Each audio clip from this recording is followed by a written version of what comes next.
Good evening, ladies and gentlemen. Welcome to Liberty Libations. My name is Jake Green, joined as usual by Zane, Placie, and Nick Ciesielski, soon to be Cat Hartley. She'll be joining us here in 10 minutes or so. I don't know. I like having the bottom to myself.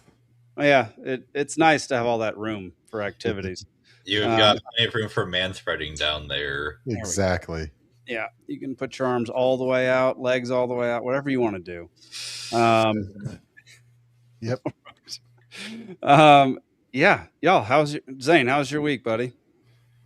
Week's going well. Yeah. A bunch of people at work found out about my campaign, and they all think that's hilarious and want some of my yard signs. Dude, I'm telling you, calling yourself Mudlord is gonna get so many people on board with this. Like people It's memorable. People are gonna see it and just go, "I'm voting for Mudlord." Yeah, 100%. Like that was such a good idea, such good branding. I think I legit think if you actually run a somewhat decent campaign, you'll win. Like, because no one, the vast majority of people don't care who their soil and water person is, but they're going to vote for somebody who calls themselves the Mud Lord, especially men. I've got, if you go to my website, voteplacie.com, and you can get in touch if you want to help me, because I've got like 100 yard signs that need to go up over the next couple months. But as I was telling Jake before the show, I actually got an email from someone at the Sierra Club who is apparently emailing like candidate surveys to all the candidates in all the races, judging who they're going to endorse.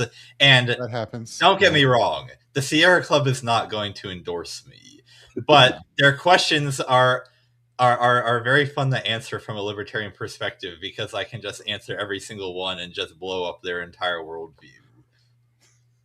Yep. So hopefully I can at least make them think. And because it's a candidate survey and not just a random people survey, maybe somebody will actually read this one.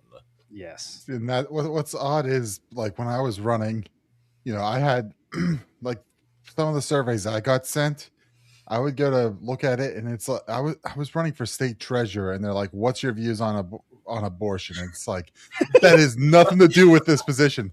Like they were just sending the same survey to the same people running for state rep or things like that, where right. that does kind of matter. For state treasurer, no, like, you guys weren't even. I'll give you a generic bullshit answer to your generic bullshit question. But yeah, Zane, you should make sure you get on Ballotpedia and get your profile updated there, since like when people Google it, that's probably what they'll also be directed to be like, this person's legitimate. So someone put me on Ballotpedia, and if you go to my Ballotpedia page, there's a link to my campaign website and also to my personal LinkedIn, which thank you to whoever made my profile page on there, because it wasn't me, but they do like have all my information. I did, because Ballotpedia also has a survey that you can fill out, but the problem is you get to the end and then they were like, in order to prove that's really you've got to send us a picture of your driver's license. And I'm like, okay, I'm not going to do that. No, I submitted everything in when I did it. And then like something happened, and like the picture I submitted didn't go up, and then like I was told about it like a week before the election, and it was a headache. But interesting. All right, well, Zane, what are you drinking tonight, my man? I've got the last of all the winter wheat ales that I've been working my way through over the past summer months. So several months. So now that's August, probably time to finally finish these. During your winter time, you're going to be going through the summer ales. Is that right? Well, I'll buy a bunch of summer shandies here at some point, and then those will last me all through the winter. Okay, just in time for summer and you to drink your winter wheat ale again. Yeah, you just don't want to be in the present is basically what I'm hearing. So Good to know. Nick, what are you drinking, buddy? Still working through that bottle of Larceny. Nice. I love you sticking with the same thing till you finish it. I do that most of the time too, and I think it's I go to the store, I look for a bottle, I drink it till it's done on the show, and then I'll go to the store and get a bottle and drink it on the show till it's done. I love it. Per usual, during the summer, I'm drinking Cold Smoke Kettle House Scotch Ale, but I'm drinking it out of the drink and be free glass that you can get on peacefulseed.network. We also have, let's see, 1, 2, 3, 4, 5 more items coming to the website that you'll be able to buy with Bitcoin. Or crypto or whatever. So go check that out. One of them is this 3-pack. Let's see if we can get this in focus here. A 3-pack of pins. Threat to democracy, drink and be free. Let me see your warrant. They are acrylic pens. They're great. They got a little silicone thing on the back to stick on. Yeah, there's the threat to democracy one up close. Might have to buy that. Heck yeah. We got 3-pack for sale. It'll be out hopefully tomorrow or Saturday. We'll have them up. And they are limited edition. We don't have very many to sell. So get them while they're available. We'll also have a Let Me See Your Warrant shirt, the brand new Cascade Effect shirt. We got Drink and Be Free coffee mugs. We got blue Threat to Democracy hats. And we got these lovely brown drink whiskey, spread misinformation t-shirts that we're selling like hotcakes at Libertarian National Convention. That was our by far biggest seller. It was so much drinking whiskey and so much spreading misinformation. I loved it. Y'all, we're waiting for Cat to get on here. I mean, Cat Hartley, she's been on the show a few times. We were going to start a show together. We both ended up deciding that we were going to not do it at the moment. Quitters. Yeah. I've got a lot going on. She's got a lot going on. We kind of lost the zeal for it right in the middle of pre-production. So we will not be launching Free Girl Theory, but Kat will be coming on the show as a guest from time to time in order to spew her partially libertarian, partially not libertarian thoughts on here. So yeah, looking forward to her coming on the show here in however long. There we go. However long it takes her to get here. We've got one comment from the audience. Sam Adams Oktoberfest is coming out already. I'm not mad about it, but I have to object to fall shit in summer. I mean, I agree. You gotta wait till September. Although, I mean, Oktoberfest does start in September, so that's fair. But I saw in June they were putting out Halloween decorations. No, September is the earliest. Mid-September is the earliest for that. That's insane. Like, what are we doing? Why are we looking so far into the future for all these holidays? I don't understand it at all. Can't start celebrating Halloween until at least after Labor Day. At least. It's really weird that it was that early. All right. Well, Kat would have a bunch to say about what we're about to see, but we're going to give a little Charlie Kirk update. Some of y'all probably have seen this, but we're going to watch it right now anyway. If I can get my mouse to cooperate. There we go.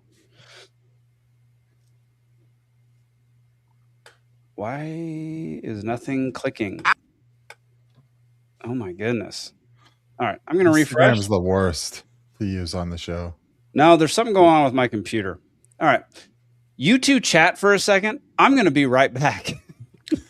All right. So, Nick, the Sierra Club survey does have a bunch of questions about stuff that's not going to be under my authority as the Soil and Water Conservation District Supervisor. However, do you think that stopped me from answering them? No, it's just like there hits a point with me where like surveys were taking up a huge amount of time, and so I get it. But also you're talking about like a county level position that nobody knows what it does. Although I'm a little bit surprised the Sierra Club's not a little bit more specific on that when asking in that rate for a position like that. But for mine, it was for statewide race, and it's like you should probably, for statewide stuff, have a little bit of a idea of or specificity to your questions. So it is like all conservation-y stuff, but The thing with this position is that it really doesn't have a lot of power to really do anything. It's a lot of power to advise. What's the how much do mudlords make? $0. Oh jeez. Interesting. All right. Okay. We're back up and running, and we're gonna watch this first clip. Or not.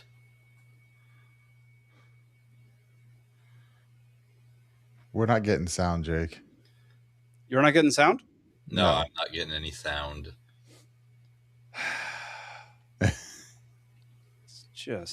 I was getting all the sound. Yeah, I figured that's why you were continuing to let it play. I figured I'd better say something. You were getting a triple dose of the sound. This is pissing me off.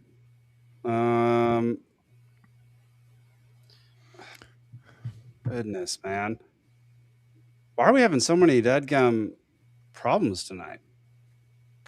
I couldn't tell you, but I'm having a great night. I'm not having any problems. Well, that's true. My headphones worked on the first try this time, so I can't complain too much. You know, they say that happiness isn't getting what you want, but wanting what you have. And that's the philosophy that I try to live by. So, in other fun election news, we are in challenge period up here in Pennsylvania. No, we're not going into something else. We're just going to sit here. I don't know how long it's going to take you, and we can't have dead air, so we're going to try. We can have dead air. Here we go. Tell me if you can get audio. Will not see that this is all right. Here it is. Hallelujah. Tyler Robinson. It's 4K, clear as the noonday sun. You know that last video that they showed that was zoomed in? You could see it as clear as the noonday sun that he came into the facility. He climbed onto the roof. He was in a prone position. He took a shot, ran, and jumped off the roof, just like the testimony showed. You have to hear this because it was devastating what we watched. And the judge ruled that you can't see the high definition quality video 4K of Tyler Robinson committing the murder of Charlie Kirk. But we saw it, and they played it on giant screens inside of the courthouse. You can see clearly Tyler Robinson's face. You can see crystal clear the license plate number on his vehicle, his movements on the rooftop. You can time it up to when Charlie Kirk was murdered. You see everything. He climbs over, he assembles the gun, he runs over to the edge, gets down in a prone position, and you see the time, and we all know what time, and it was like so slow, just watching those seconds click, click, click, and then you see him take the shot. Any questions, guys? How do people? All right. Before we chat about it, welcome to the show, Cat Hartley. Hello. Can you hear me? How you doing? We can hear you. Yeah. How's it going? Cat, I'm good. You look like you're sitting in front of one of those backgrounds they use on school picture day. It probably is. I got it off the internet, so. Perfect. Well, the first topic of the day is a Charlie Kirk thing, which I thought you'd find interesting. Did you happen to watch the video before the show? Yes, and while I was watching it, I genuinely believe that they were probably shown a video like that, and it was probably some AI video, and they probably saw that happen. They're just telling you what they saw. Interesting. So I think there's like a group of people that want those people to believe, the official narrative. So they're showing them all the things to make them believe that. So I don't know, because when I hear them, I think to me, I don't hear someone that's lying, but I know that. I agree. I think they believe what they're saying. I mean, exactly. That dude's a friggin' loser. He's a bootlicker, like nonsense. Like, don't listen to that doofus. But yeah, like it definitely seems like he believes what he's saying, but just nothing about this is high definition. And I think people get confused on what high definition is, because you can have HD video, but it can still be super pixelated. It just means that the aspect ratio equaled 720 or higher. Like, high definition is very, very poor at its lowest quality. And so calling this high definition video, HD video, is not something that matters in this case, because nothing about that video we just watched shows anything clear as the noonday sun. Well, but that's not the video that they were talking about. And one of the guys in the clip kind of brings this up. And I think the Instagram reel we just watched was edited in kind of a deceptive way to make these people look like idiots.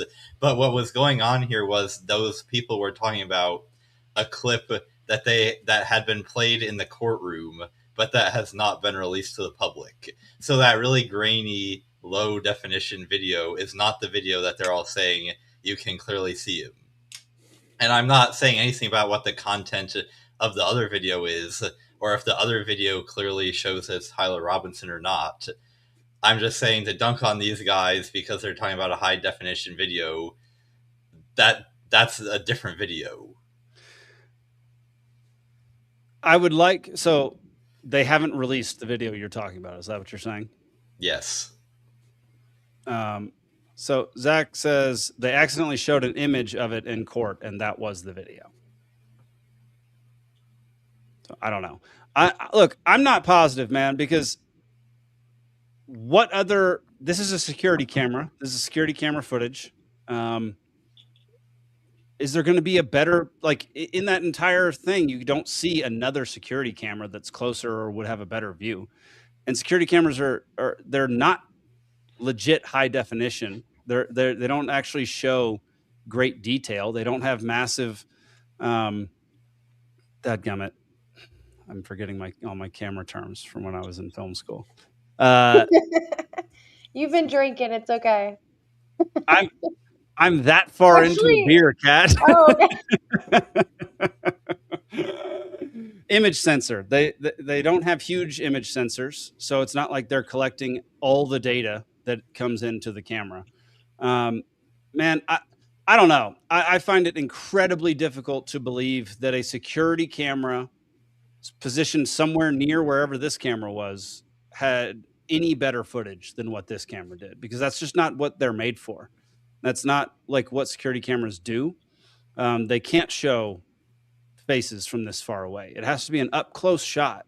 This is why they're so notorious, infamous for not getting things correct, because you cannot actually see the definition in their face. And so I don't know whether or not it was the video they showed in court. It doesn't really matter. Officer Tatum, terrible take. Jack Pasabic, that dude's a liar for sure. So I don't really know what to think of it at this point, but it was interesting. Man, Cat keeps popping into the green room and then disappearing. James Lee isn't sloppy. He's not a sloppy investigator. If he did it this way, I feel like that was probably the video they saw. I mean, if you're going to play a video in court, in my opinion, isn't that entered into the public record? If it's played in open court, the file might not be released, but people have seen it. So, if this was deceptively edited, we should be seeing comments or someone calling out that it's deceptively edited. Yeah. No, I was saying he's playing the grainy, stipulating that there are in fact two videos and not only one video. There are multiple videos together, but there are multiple videos, but from different cameras of different places. So there is a camera that shows what we assume is Tyler Robinson walking up a staircase or walking down a staircase. I can't remember. And so there are other because he jumped off the roof on the way down. Yeah. But there's not going to be very many other cameras up here with this shot. That's all I'm saying. And so I don't know. James Lee doesn't seem to do shoddy work most of the time, and it just seems weird that this is. they could have enhanced it, I guess, but the enhancement would be purely made up pixels. Like it wouldn't be truth. It wouldn't be reality. It would just be AI or a human being making up what the pixels actually. Yeah, you can't pull stuff that doesn't exist, right? I mean, if what it was shot in, what the image sensor picked up, that's what exists. Yes. So. Yeah. What I don't like is we're all talking about the specifics, but we all know he didn't do it. So it's like we're trying to go frame by frame, but at the end of the day, we're like, he didn't do it. So it's like, who are we trying to convince? Because the ones that we want to convince aren't going to be convinced by all our science and data. So it's like, he didn't do it. That's very fair. Kat, I forgot to ask you, what are you drinking tonight? What do you think? I don't know. What do you think? Mom water. Oh my gosh, you and the mom water. There's what on earth? Zane, you're new here. Every time I come on, I'm drinking a mom water. That's true. That is true. Blueberry peach. Abomination. That sounds Blueberry good. peach, it's very good. They're all good. My favorite is the pineapple orange. Pineapple orange mom water. Love it. Yeah, I forget. They all have mom names on them. I forget what the mom This name one's Linda. is on that one. This one's Linda. I'm drinking Linda. Nice. Way to make it sound really dirty. All right. We weren't planning on spending a ton of time on this. Anybody else got anything to say about what's been happening with the Charlie Kirk case overall? He didn't pre-trial do stuff? it. Erica did it. Erica did it. It was Benjamin Netanyahu. We all know Oh it. yeah. Dude, there have definitely been some weird things that have come out with this. Like all the stuff with his security in the car on the way to the hospital, all that stuff was bizarre. I mean, yeah, Candace is covering it. I didn't want to send you all her shorts because I thought you probably already saw them, but she, you know. I've seen a lot of Okay, them. here's what I need. Here's what I need. I need a debate between, all right, someone who's done all the research and is convinced that it's not Tyler Robinson, it's somebody else. I need that person to have a debate with someone who thinks this is a load of baloney. It obviously was him. Because that's the only way I think I'm going to be able to decide how good the evidence on either side is. Okay, so I was listening, or I don't listen to him, but what's his name? Oh my gosh. White supremacist Mexican. Oh my gosh. Yes, Nick Fuentes. Guess what side he's on? You guys would think he would be on the No, I think he's on the Tyler Robinson did it side. The Robinson side, yeah. Isn't that insane? Because Well, like he the doesn't other make it. side Not is really. like Israel did it, and he's always been like Israel does everything. So to see him and be like, you know, there's not enough evidence. Like all of you guys that are talking about the gun isn't the right gun, and maybe the mic blew up. Like y'all are so dumb. And they paved over the place right afterwards. They just do that. You know what I mean? That is like normal protocol to pave over the bloody mess after all the evidence. It's totally normal to do that. I literally, when I heard him say that, I was like, what are you talking about? You're always Mr. like, you know, conspiracy. And you're sitting here and you're like, oh yeah, it's normal. It is so normal. He's got so many odd takes that he was going after Thomas Massey because of the Massey MTG and Tucker thing. He was saying, no, Massey's not our guy. Tucker's a Fed. MTG's an insane person. Well, and you know, people in the comments were like, no, like you're talking about 10% disagreement. And then a lot of the comments were like, oh, look, he's back to saying vote Democrat again. So when Tucker Carlson was calling him a Fed, I was like, okay, Tucker, like that's, I thought it was weird for him to call him that. But then Nick's reaction to that, and then now the way that he's acting, I'm like, maybe he is a Fed. Because they keep calling each other doing Fed. this for a while, right? I mean, he was the one who said vote Democrat in 2024. So I mean, it's not like this is out of character for him. It's just out of character. But on at what least when he would do that, it was based. He's not being based right now. True. He's not based at all right now. Does being based just mean agreeing with you? Pretty much. Do we still say based anymore? Or is that like 3 years ago? No, I still say based. Based for sure. It feels like it's If gone we're out of talking about style. Nick, if we're talking about the Groypers, you can say like based is the proper terminology when you're talking about Groypers. Fair enough. All right, we're going to move on to the next topic, which is actually Kat's topic of choice for tonight. Before we get to it, there we go. I don't know if I'm going to have any logic toward this. It's more emotional for me. I like, I'm more angry than I am. Prepared to be annihilated. I kind of assumed it was. Okay.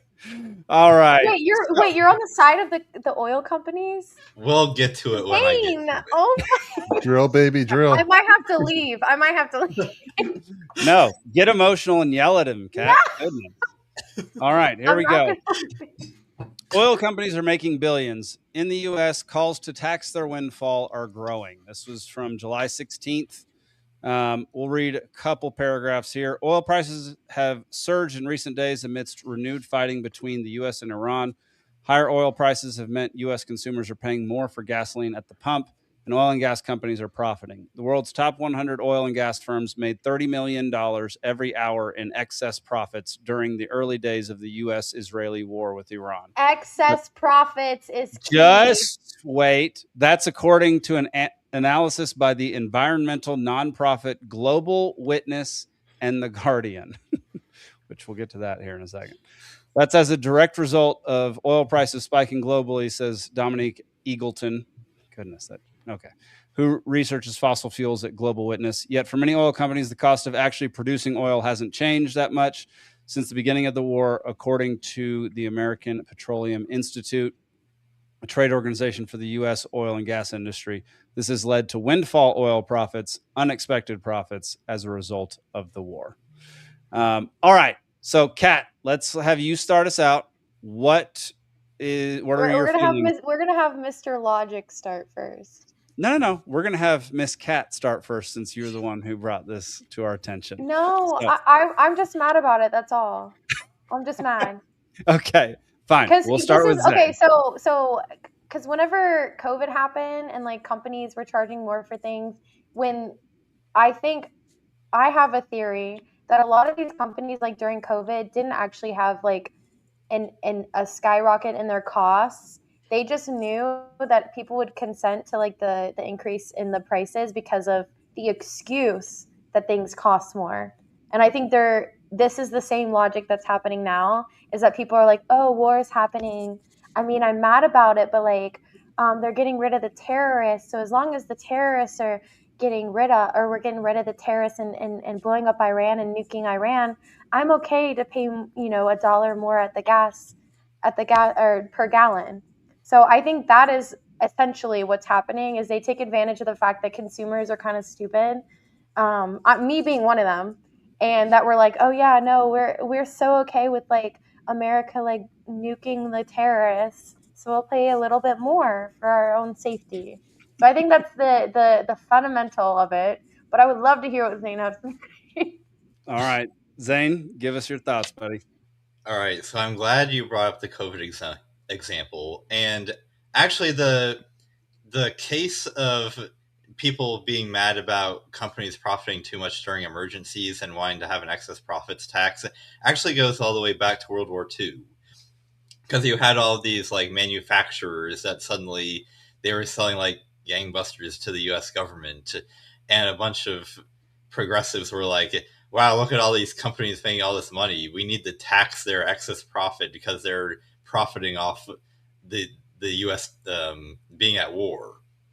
But if you like think about it from the perspective of we want companies to do things that are forward looking, we want companies to steward their resources well and anticipate things that might happen, so that like we're prepared in a disaster. Companies have foreseen that this might happen and like done things to prepare. If you're in a country and you might be attacked, then you would actually want like the infrastructure and the products that would allow you to start fighting back quickly to already be around. So the fact that these companies already had the ability to make steel and make tanks and stuff, and I'm not talking about like the moral argument of whether or the foreign policy argument of whether or not it was a good idea for the US to get involved in World War II or to what extent.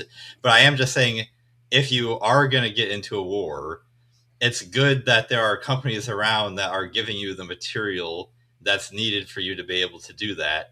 And if you said, well, they did that, but now they're profiting too much, and you tax the excess profits away, then you're taking away the incentive for these companies to do things that will give you the things that you need when an emergency comes about. So COVID isn't... Oh, yes, Kat, go ahead. So I understand that the companies can do that for themselves, but if they're requiring their consumers to pay for that, I feel like that's an issue. I think they have enough money in general. I work with a lot of companies that literally piss money like all the time for nothing. So if they want to invest in certain things like that they think are, a benefit for society as a whole, they can go ahead and do that. But if they're passing the cost onto the consumer, like that's the issue, because they haven't informed me on what their strategy is, and I'm paying for that. And it goes into, whenever you invest in a company in general, like you're expected to be informed in what they're spending their money on. But if they're, overcharging for gas, and then they're saying afterwards, like, hey, I was looking out for you, I didn't know that, I was not informed by that, and they're not taking the time to do that. So I feel like that's a little bit different. I think you're giving them the leeway when they're not asking for it by saying that they're like...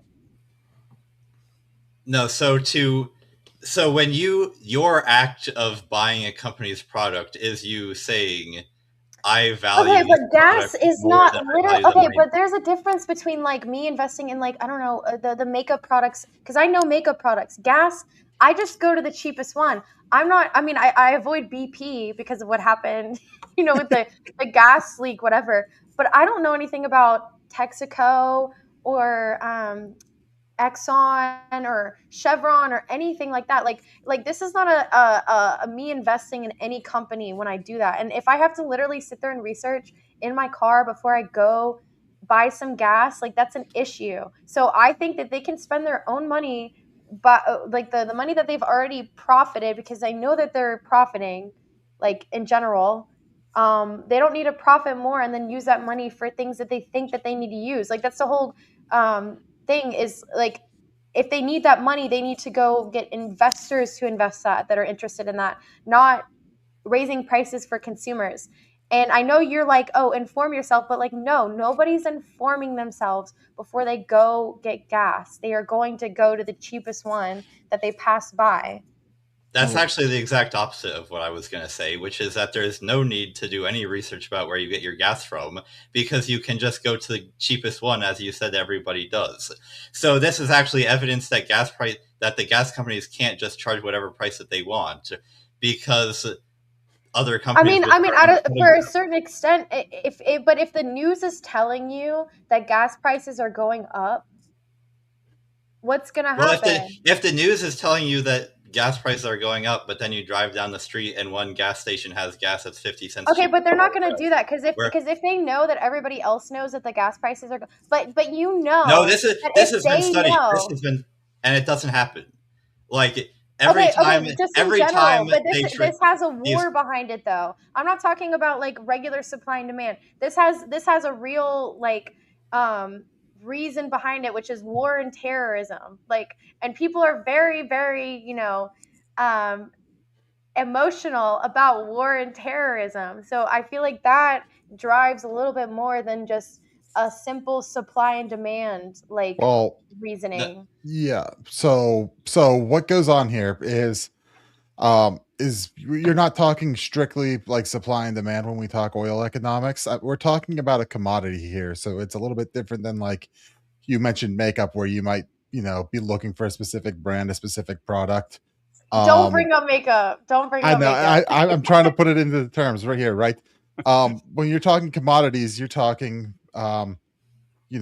we base it off of benchmark prices, right? So when COVID first started, I was in the oil industry in West Texas, and the oil price on the May futures went negative. It closed negative on the month, right? Because the demand, the traders had expected the amount, the demand to drop off so heavy that nobody was buying the oil. So the oil companies were literally having to pay people to take the oil off their hands it was wild sitting out there watching it. And it's like, well, we're fucked, right? Like, what the hell do you do when you're in a town that is built on oil and the oil price goes negative? It was something else to be there watching that.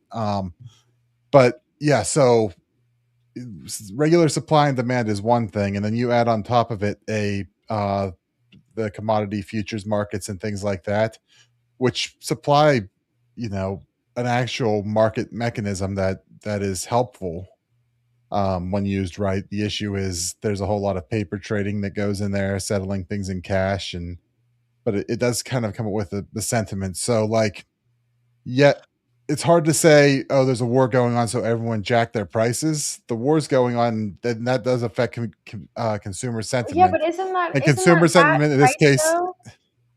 Isn't the price of the Middle Eastern oil, isn't that what's dictating the rise in our prices? Because we have oil that's not coming from there.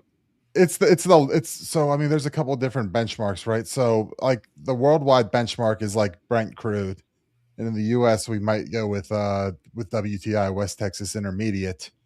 And there's a difference in that just because of different qualities and different characteristics of the oil pulled out. But when it comes said and done, like the end refining products, and I mean, we're talking about, how much capacity the refineries have to run it through, how much this, how much that. And when the refineries are set up to, handle a certain kind of oil and not another kind, and we have a supply disruption to a major supplier of it, then the markets start getting jittery and it drives prices up per barrel of oil. And so we're talking a worldwide market here, not just like, oh, there's a war going on, jack the prices up. It's like the market on the futures markets start going. And I mean, yes, there's a lot of bullshit that goes on in the futures markets. And like, that's a whole lot of, I read a bad news story, so I'm going to react off of this. I'm going to react off of that. It's not reacting off of, okay, how much oil is actually coming out, but like looking at the worst case scenarios, best case scenario, these finance nerds that are just coming up with stuff and making up their models, and in some way you try to get it right, but like it's not that oil companies are, it's not the kind of industry where the oil companies can sit there and kind of dictate a price on it. They can dictate, I guess, whenever it comes to it by what they're producing upstream, but then you're talking about downstream at the refinery level, what's going on there, and then you're talking about the transportation logistics to move the end product or the crude or whatever. How are they making profit? That's what I want to know right now. How are they making profit? Well, because the oil coming out of the Persian Gulf was cut off. That's a major shock to the world markets, and it was tempered a little bit by China initially pulling into their reserves and basically stopping imports because they figured they could, but that only lasts so long. And so now you've got another big player coming back online needing to buy oil and supply. So you're talking about, you have to look at commodities on a worldwide thing, on a worldwide basis. And when a major producer is unable to get their product out, it's going to that's going to it's going to decrease the supply, which is going to raise prices. That is classic supply and demand economics. But you said it wasn't classic supply and demand. Well, it's multiple factors. Nick was wrong. There's always supply and demand. There's always supply and demand. There always is. I'm just saying, like, on top of that, you have futures markets that are manipulating in different ways. Well, I mean, they're based, it all is supply and demand, but like the futures market adds a whole different thing on top of it. Yeah, which we're going to do a whole episode on the stock market at some point, which we've talked about before. I do not want to be there for that. I hate the stock market. I think it's not real. That's the point. Yeah, that's the point. We're going to discuss whether or not the stock market is moral and ethical or not. But you know my take. Yeah, we know your take. We'd like to hear your argument for it or against it. It's a feeling. Yeah, the price is going up. Zane is spot on. Nick is spot on. There's more than one factor that goes into all of this stuff. And another factor to think about is the fact that there's been so much inflation over the last 6 years that it adds to the perception of how much profit they're actually making when the dollar is actually worth less than it was 6 years ago. And so $30 million, the profits, excess profits, supposedly, that's much smaller in today's terms than it would have been 40 years ago. The top grossing movie of all time is Avatar. But when you adjust for inflation, it's Gone with the Wind. Like 100 out of 100 of the top grossing movies of all time are made in the 1990s and beyond. Whereas when you adjust for inflation, it's a scattershot of all the different decades. And so you also have to account for that. And the fact that $30 million, yeah, it sounds like a lot, but it's less money than it was 6 years ago. And also, you want companies making a profit so that they can secure their future and keep on producing oil for you. You need them to be able to do that. Excess profit means paying off all their employees, paying off all their contractors, paying off all their equipment, just all the stuff. Having the money to put another rig up because they can take a $10 cut in price at that point and produce and drill another group of wells and dump more supply on and get paid higher because it's coming off of that, right? It incentivizes them, like, yeah, we could drop the price a little bit by bringing supply online and make more money by flooding more on the market by doing that. So like there's a whole lot of complexity. What is the profit going towards? Like, what are they going to do with that money? Okay, so this is actually touching on one of several things that I wanted to say earlier but didn't get to, which is, and it goes back to your original point of, your conception is that by buying a product, you're being forced into making the investment that the company wants to make. But this is completely backward to how the structure of production actually works. So a company and its investors, well, like the point of making an investment is that you spend money now in order to produce a certain number of different products in the future that you think people will want to buy at a certain price. And then later, if they do buy at the price that you thought, congratulations, you're making a profit and you get to continue operating. If you made a bad investment and you produced a bunch of things that people don't want, then that was a bad thing that you did, and you might go bankrupt and have to stop doing that. But if you correctly anticipate that a bad thing will happen and you create products that will help people deal with that bad situation, and then you sell them at the market price that people are buying them at, you can't turn around and say, how dare you correctly anticipate that there would be a disaster? I can't believe that you forced me to invest in making these products that I'm now buying from you at a price that I'm agreeing to. And I think the clearest example of this is right after Hurricane Katrina, where a guy, he was somewhere in the southeast, but a far away from New Orleans. He loaded up a big U-Haul tractor trailer full of generators, drove them 1,000 miles or however long it was to New Orleans, and started selling them at well above the price that he paid for them. But obviously it's New Orleans right after Hurricane Katrina. You couldn't get a generator anywhere. So if he was only taking them to New Orleans to sell them at 5% above the price that he paid for them, he would not have done it at all, because that would not have been enough money to justify all the effort of him bringing them. But he brought them. People were paying a very high price for them because they really needed them. And then the government found out about it. But that's not a good comparison. That's not a good comparison. Because these people are going to sell gas regardless. Like, the infrastructure is already there. It's not that they're doing something extra for me getting my gas at the pump. So that's a bad example. Like, I understand I understand what you're saying in terms of that.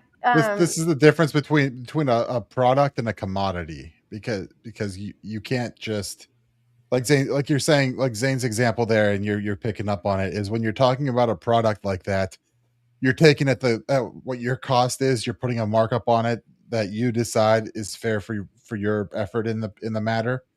And then you're selling it at that price, at that price, kind of set your price, and it can adjust if it's too high, too low, whatever. But when you're talking commodity and you're talking all, basic, like I said, there's differences in the oil. That's why we have a couple different numbers we look at on it. But in the end, we're looking at gasoline, a lot of gasoline, and then other products made from petroleum. So in the end, everyone wants this. The large majority, everyone wants gasoline, right? Gasoline, diesel, things like that. And also, And so how am it's I coming supposed from to different. dictate the price of it if I need it and I can't? It's not that I can sit there and strike because I have to drive for work. I can't say, hey, I'm not going to pay for this because where else am I going to get it if not? Well, you need to eat food, and yet we don't freak out about we need the government to produce food. Okay, but that's different because I can get canned tax food. I can get canned food from my grandma. That's a little bit different. I can't get gas from my grandma. Well, there Like, are a variety of different. You can grow. There are a but variety of you can get on a different bike gas and start companies. pedaling.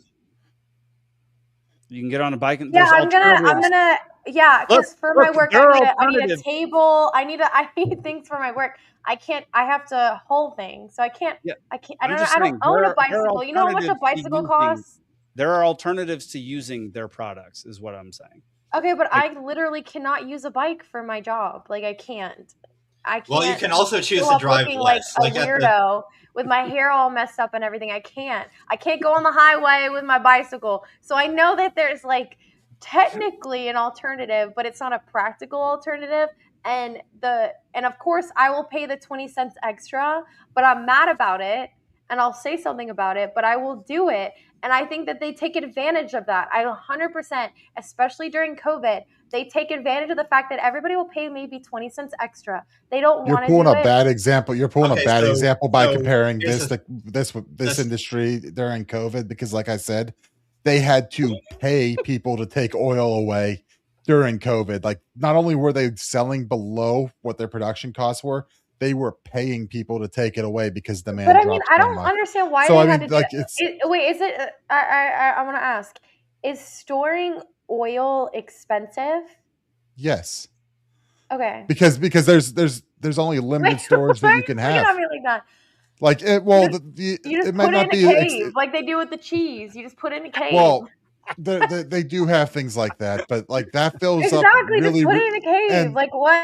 Well, they did that, but it fills up. I mean, I would have happily taken the oil if y'all would have told me that there was a shortage. I would have and the only reason why was there storage. Oh, believe me, I sat there with guys I knew, and we're like, okay, let's get some barrels in a truck and let's go get us some oil. But no, okay, I'm not. Okay, talking Cat about, is offering up her apartment as a place to store oil. Wait, listen, I'm not talking about gas during COVID. That's not what I'm talking about. I know, but I understand because nobody was driving, so that's like a whole nother thing because everybody was sitting at home. So that's why obviously gas was not used. But I'm talking about other things that are not gas that the price was jacked, and I know that those companies were just taking advantage of the fact that everybody was in a panic mode and that they were like, okay, I'm going to spend as much money because there might not be a month or, a tomorrow for me. A lot of that was people going to the store and one person buying 20 packages of toilet paper or every single. That shit was ridiculous. Every single can of beans on the shelf. Like the government puts in like absurd restrictions on you jacking up the price during a hysterical event where people will come in and try to buy you out of something. Whereas that should actually be like all those laws that what are they called, Zane? The price gouging stuff. This price is actually there is a social function to quote unquote price gouging, because if you are having some kind of national panic and everyone wants to turn up to the grocery store and buy a bajillion loaves of bread, if the government says you're not allowed to charge any more for bread than you usually do, then the first person who shows up there is going to buy all the bread, and there's not going to be any left for anyone else. But if the store owner is allowed to say, actually, bread is twice as much as it usually costs, then people might be like, well, I really only need 1 or 2 loaves for right now, so that's all I'm going to buy for that. And I'll also say, a lot of people completely do not understand the amount that I love Zach is in the comments responding, yeah, we love socialist policies. Why don't we just implement socialist policies after everything I say? Which I'm not a socialist. I just think that, we could all work together. I'm pissed off about gas prices too, but I'm just... COVID is an interesting example because of just how much every supply chain for everything was so messed up. Like, we're still suffering the consequences of this. You can't just be like, well, me sitting here in my living room, I'm pretty sure it didn't cost companies any more money during COVID. A can of soup is $3 now. $3. When I was a kid, 89 cents. Yeah. Well, for one thing, Jake's right. A lot of that's just pure monetary inflation. But the other thing is, if nobody's allowed to work for an entire year, think about all of the things that would normally happen over the course of a year that did not happen because everyone was locked at home. What do you think that's going to do to the number of things that are available to buy, and therefore the price of everything that did get produced? So, anyone here ever watched Landman? I watched the first 2 episodes and bailed because the show sucks. Landman? It's a great show. It's god awful writing. It's atrocious, nonsensical, making a point writing. Especially the women on the show are written like teenage girls, and they're all in their 40s. It's so bad. And the cast. You know what? I'm gonna push back on that. Women in their 60s, they act like schoolgirls. I swear. I went to my grandma's. I didn't say 60s. I said 40s. I know you said they're 40, but I'm just saying. So I went to my grandma's. She does this like exercise class, and literally the way that they act. So she likes to sit in the front because she can't like see very well. But there's a lady that is always in the front that's like next to her, and she's like, if like she gets mad if my grandma gets too close to her. You know what I mean? And then there's also girls in the corner. They're like talking, like, you know what I mean? Like this whispering in the corner. And I'm like, I was sitting there and I was like looking around. And I'm like, these girls are like, these are old ladies acting like schoolgirls in a fitness class. Nick, tell us the point about old women acting like schoolgirls real quick. Yeah. That's what they do. I can't, I don't know enough about that subject, but in Landman, it might have been the first episode or second, maybe third. It was early on. Billy Bob Thornton, this lawyer comes out and Billy Bob Thornton. Y'all remember that? I'm about to mute you, Cat. Yeah, I'm trying to get to the point here, right? So, you got lawyer lady coming in from the city who doesn't understand how things work, and Billy Bob's given the whole like, hey, here's how oil's used in everything, and this and that, and oil makes this and oil makes that, and he gives the whole thing. And I think part of that, he was like, our job here is to keep the oil between like, I can't remember the exact numbers, but I think it was like $70 and $90 a barrel, because otherwise, too low. Now you're losing money on every gallon you pull out, and every barrel you pull out. And if you're above 90, now you're affecting the price of everything, because the petroleum products go into anything plastic, anything, basically every product you have contains petroleum products. So, I mean, on the production level, they realize like, hey, we got to keep the prices down at this point. But like I said, it's not so much the oil companies setting these prices as a bunch of fucking nerds in Chicago. Go ahead, Kat. Has Vaseline gone up? Has the price of Vaseline gone up? No one buys Vaseline anymore. I buy Vaseline. Stop buying that crap. That you're just smearing oil on your face. Not on my face, on my lips. Don't do that. It's and my so fingers. bad for you.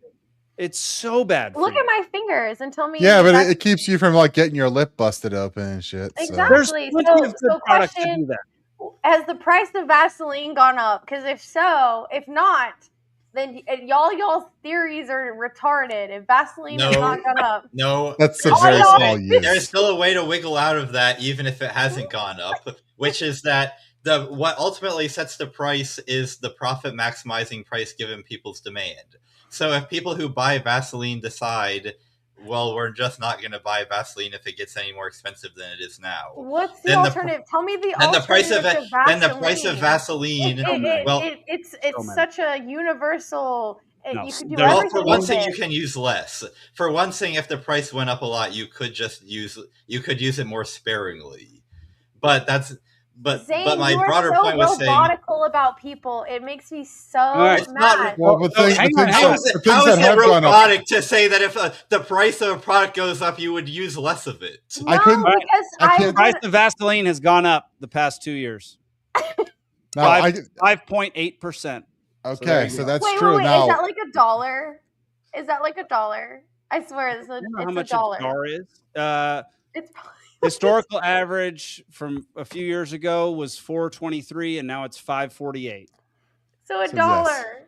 yes. $1.25. Yeah. You know what? Y'all are So- lucky. $1 means nothing now. You can't buy nothing with $1. That's true. And that's no, why. we're That's not, what these we're not companies. lucky. We're unlucky. No, exactly. The companies are like, yeah, we'll just make it $1 more. They won't even notice. And then we're like, damn, it's $1 more.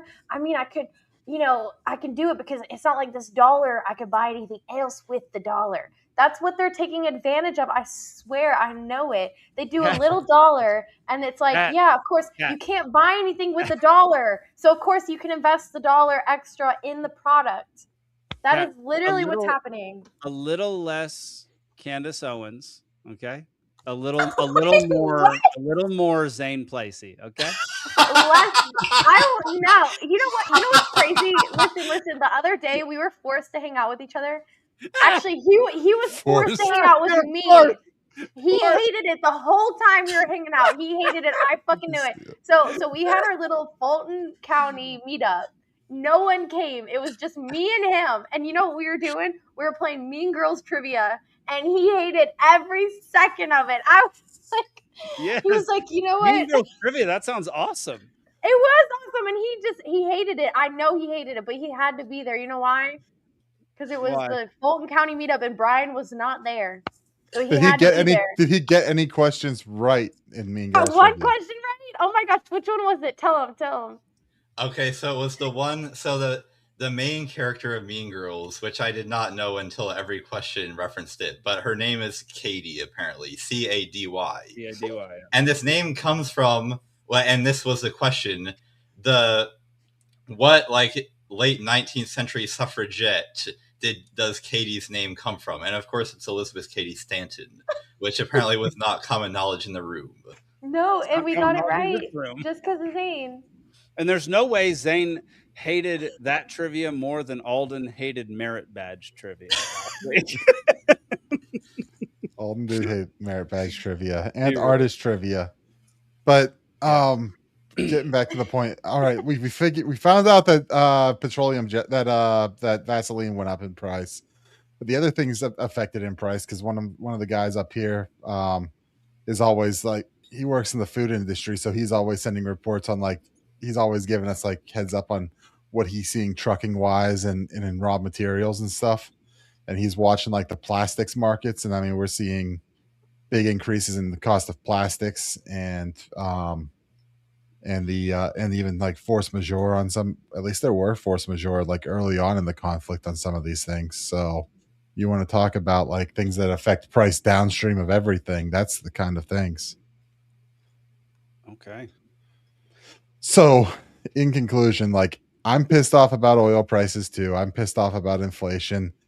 Going and saying it's the oil companies is not the full story whenever it's the nerds in Chicago trading the futures who kind of fuck the nerds. make the bring back in Chicago and anywhere else that they're doing it. When you put their head in the toilet, we got to start putting their heads in the toilet again. Swirlies for the nerds. Yeah, I do think it was. And then you shove it in the locker. Stopped. I think the world got worse. Honestly. Can I say one more thing about this? Yes. So a really fun anecdote that happened during the Rockefeller era is that Rockefeller owned a lot of the oil refineries, and so he was also opening a bunch of gas stations. And the idea was, I'll open all these gas stations, charge way less for gas than all the other gas stations around in order to drive them out of business. And then once they're all out of business and I'm the only gas station left, I'll jack the price back up. But this never worked because every time he tried bringing the price back up after it was low, someone else just opened another gas station. and the price went back to what it had been. So this idea that all the oil companies can act together to just set the price at a high level that is higher than what is reflected by like the broader economic conditions is just not borne out by historical experience, where we see that every time companies try to do this, they constantly get undercut by other companies that want to. But aren't these guys like more powerful enough to keep other guys out of the business? No, Rockefeller was one of the most powerful people in America, and he couldn't do it. Well, I don't know. I feel like they also richest man America ever had. They're all friends, and they all do all the pedophilia I together. think a lot of them hate like each a little other. bit different.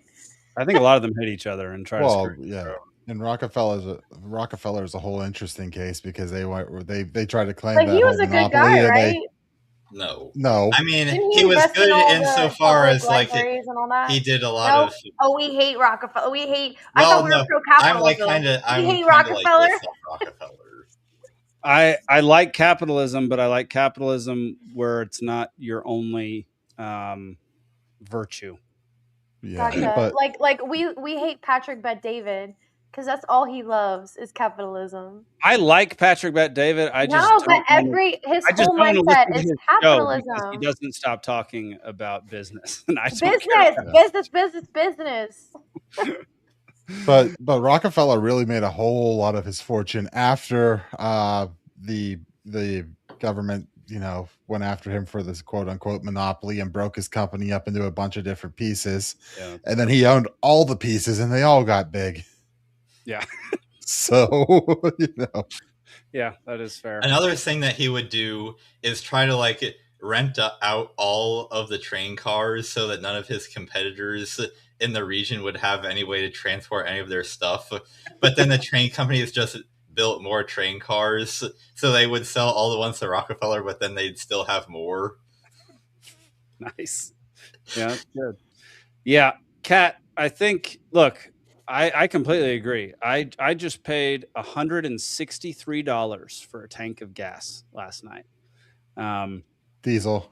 It was diesel. I was about to say, diesel. It's diesel up here in Montana in a remote town. So Montana, I think it's probably the most expensive gas prices anyway, right? No, California is Hawaii. Y'all are up there, I swear. California is $8 to $9 a gallon for diesel. And I drive a diesel truck, so it's. But even like my mid-sized truck, costs me $80-$90 to fill that shit up. You can make your own biodiesel. You actually can do that. BYOD. BYI diesel. There's actually a very interesting guy out of Atlanta who's making a car that runs on water. They're going to take him out. Yeah. He's made it very public. He's actually very internet famous at the moment. And but they took that other guy out that made the engine out of water. That's true. This guy made it work. He put it in a Dodge Challenger. He's gonna die. No. Yeah, he's probably gonna get murdered. No, the guy that died was the one who made the carburetor that got you like 160 miles a gallon. Yeah. No. Allegedly. Yeah. So we'll might do an episode on that guy because he's super. Yeah, because we gotta make him famous so that they don't kill him. He's way more famous than we are. Yeah, but that didn't stop them from killing Charlie Kirk. I was about to say that, yeah. But they did a really good job because they got some trans feminists to do it. So good for them. We all fell for it. I mean, a lot of people have, that's for sure. But all right, we're moving on. I am not fucking drunk. Long 19th or blue. Every pretty girl deserves to go to a ball. This is everything about it's a clam. I love it. I gotta be honest with you, I feel like I'm a little bit too drunk to stand up. On Beatles Day, asshole. I'm drunk right now. That deserved another pop top. All right. Welcome to Drunkard of the Week, the part of the show where we show somebody saying or doing something that can only be explained if they're drunk, but they're not. You can submit your own nominations for this category, for this topic on the show, by tagging us on X at Liberty Libation or hashtag Drunkard of the Week, or by joining our Discord and putting your nominations in that Discord channel. So go check that out. You can join the Discord via the link in the episode description. All right, y'all. Here is this week's Drunkard of the Week. It is a hero this week. A little bit of rhythm and a synonym. Perfect gentleman, spice like cinnamon. JJ human. Then again, I'm a dog like Rin Tin Tin, and I'm deep like Eminem. Please no skimming and freeze these dummies like a mannequin. Spit venom and I spin a carcinogen. Take that break to awake like Finnegan. And in it, just a minute, I'm beginning it. Grinning cause I'm winning every inning and I've been in it. Running on a pose, independent candidate. Killing it with the Q-Bro syndicate. Stack rhymes like rooms in a tenement. Did it for your benefit, witness, can I get? Thought a bit about it, then I hit the internet. Too much attention, wish I was 10 again. Whoa! What? We want to be free to do what we want to do. Yeah. We want to get loaded. Yeah. And we want to have a good time. Wow. Spitting bars, man. What? No, it's people. I was waiting for some drunk dude to just tackle him. I'm so confused right now. Drunkard of the week is somebody doing or saying something that can only be explained if they're drunk, but they're not. He's a 12-year-old rapper spitting bars. Like, wait. So when we watch these videos, these people aren't drunk. So Correct. The guy that was running down the stadium, he was not drunk? No. Oh. He was very sober. Okay, maybe I've misunderstood. I've seen this intro so many times, and I've 100% misunderstood every time because I thought every time we were drunk. I know, and I just realized that.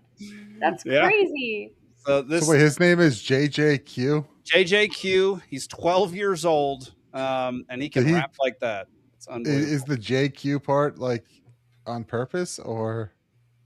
I don't know. What JQ? What are you talking about? JQ. Nah. Oh, as in the JQ. Yes. Who's the JQ? Cat, I'm with you. I have no idea what these two dum-dums are talking about. I might know. Is it a Anyway, Reddit let's thing? just stop talking about it. Spend more time on right-wing Twitter. I'm gonna Google it. The last thing you need to do is Google the JQ. Right. Okay. Good to know. All right, y'all. We are going to get into our last few topics. There is no way those are not his initials. I mean, that's what he calls them. Is it a programming language? No. Okay. We'll just keep going. Isn't it? Would Urban Dictionary know? Probably. Yes. Because I think she should Google it. Because it just said it was like a programming language. So I was like, okay. Interesting. I don't know what language that is. I can see the book cover now. Oh, January 6th? No. I'm asking Grok because I don't even know either. And this is starting Jewish to question?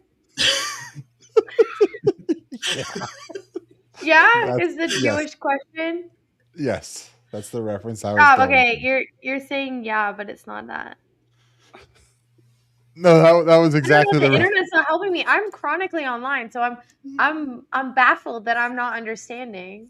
Yeah, I don't understand it either. So doesn't matter. We're going to move on to our next topic. So y'all, bingo. We're trying to at least have the second half of the show, if not the majority of the show, be something that's more philosophical, talking about more real world issues that aren't so devoted to the last week's news or politics. And so with this one, Kat, did you watch this video? Yes, but I didn't agree with it. Okay. Well, I'm interested in hearing your thoughts on it then. Great. I am a young person, so you are younger than everybody else here. Relatively young, yes. Okay. You're great. You are kind of young, but like. Unfortunately, Jake, when we both signed the petition for like libertarian ballot access in Georgia, we both learned each other's birthdays. Did we? Oh yeah, he's younger than me. Person on this show. Yeah. He's younger than you? By like a few months. I was born in 1999, but barely. But he's not younger in how he acts. So you don't remember 9/11 either. 5-year-old man. So No, I was a baby though. My grandma said that she was taking care of me whenever 9/11 happened, so I was there. Oh, you were there. Interesting. No, wait, not there. I was a baby taking over the plane. Yeah, I was there. And now we're getting a federal investigation. All right, here we go. Oh goodness. I'm 30 years old. Not one of my friends has children. Zero. No one. No one's having kids. Do you know how hard you need to abuse a mammal to make them not have children? Like for real. Like let's step here back a moment, right? Never thought of it that way. Yeah, look, GDP goes up. People have have enough food, and whatever. No one's having kids, and this is across the world. This is across both the West, the East, everywhere it's happening. There's a thing that happens, especially with younger, like even younger than me. Like the kids are like 18 today. There's a huge problem where they don't dance. No one dances. They go to clubs and they don't dance. Why is this? Because you get recorded. Yeah. If you're an 18-year-old kid, you go to a club, you get recorded. If you approach a girl and you mess it up, you get recorded. Everything is panoptic on that. So if you had to ask me why, my answer is technology. My answer is social media. My answer is AI. My answer is algorithms. Do you know what dating app algorithms do? Do you know how they optimize? They don't optimize for you to meet your love of your life. They optimize you to keep coming back to the app. Yeah. And now there's a thing that basically we have sold out all of our dating norms, all of our interpersonal norms to tech companies without our consent to optimize their ad algorithm. I think there's a deep thing where we as a society have not dealt with the fact that we have to steward technology responsibly. We have treated technology as a Wild West. Absolutely. Just everyone can do whatever they want. Just sell all of our younger generation's dating lives to corporations for profit. So I think the real problem is that we are, as a society, as a government, the generations that came before me, and also my generation, I don't want to exclude myself from this, but also the generation came before me, just let technology rip. The promise was, if you let technology rip, if you let internet rip, there will be democracy, freedom, and happiness, and economic growth. And where is that? And I think my generation is noticing that promise. I'm 30 years old. All right, so there's a lot in this video. First of which, he's talking about how the younger generation from, I guess, 2 generations younger than me at this point, are not having... You're Gen X, right? No, you're millennial. I'm a millennial. Yeah, so that everybody likes to I'm say at the Gen back Alpha end of is, millennial. like older than they are. Gen Alpha is still in school. Okay. Gen Z, we're probably like the older Gen Z, but like the younger half of the Gen Z are probably still in school. Gen Alpha are pretty young. Okay, so I'm interested in the very beginning of this clip first. When he says we don't dance at the club, we dance at the club. If they're playing good music, we dance at the club. Usually if they're playing EDM, we're not dancing when they're playing EDM. When they're playing like Fergie, Black Eyed Peas, like a style, like that stuff, yeah, we're dancing. The oldies? But whenever they play when they play the stuff that I wanted to be in the club during that time period, when they play that shit, I'm dancing. But like usually they're playing like EDM, and I'm like, okay, Cat, whatever. I'm curious. You can say it or not. How old are you? 26. Okay. Are any of your friends having kids? I'm interested in this. Not really, no. I mean, listen. So in my hometown, yeah. In Buckfuck nowhere, Georgia, yeah, they're having kids. But the ones that have moved to Atlanta and are like more like, I guess, modern, they're not really having kids. But at the same time, like, why would you, when you can have fun and not have kids? You don't have kids, and We've tried. Okay, so there is that.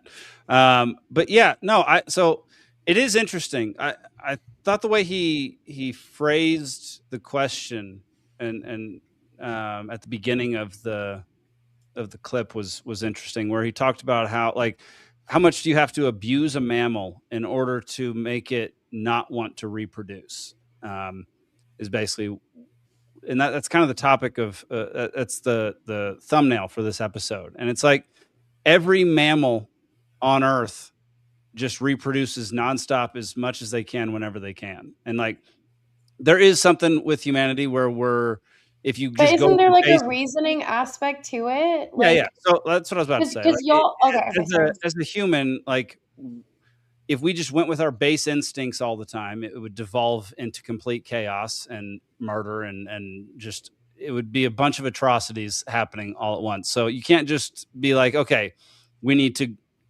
adhere to our base instincts, because that's basically what all mammals, aside from humans, are doing. And so I find it's an interesting question, because there are many countries whose birth rate has declined massively over the last 15, 20, 30 years. But Japan, all of Europe, South Korea, America, I mean, like any industrialized, like first world nation, basically. And so what is it? I guess my question is it abuse, or is it something else? Like, because I don't tend to think that it's abuse in our particular circumstance. I think that it's more of convenience and the fact that humans are living longer and that we have a lot more abundance of things here in some of the developed countries that are having this issue. And we don't need kids. Kids used to be a necessity. Now we don't need them to survive. Well, what I would say is I would wonder if you see any inflection point around 1971. There we go. You know what I'm getting at. I like that. So what we do is we respond to incentives, right? And when we started getting the debasement of the dollar, prices increasing, everything like that, the inflation we see, the stagflation of the 70s, whatever, right? The incentive went from, in order to successfully reproduce and pass your genes on, would be from producing, as many kids as possible with the hope that, hey, enough of them are going to live to adulthood, to a strategy of focusing all the resources microplastics, to focusing on less offspring, but pouring more resources into them. So when you talk, and I've listened to things on this before where you look at, what's the pathways to success. For a while there, it was like, finding, getting into the right college.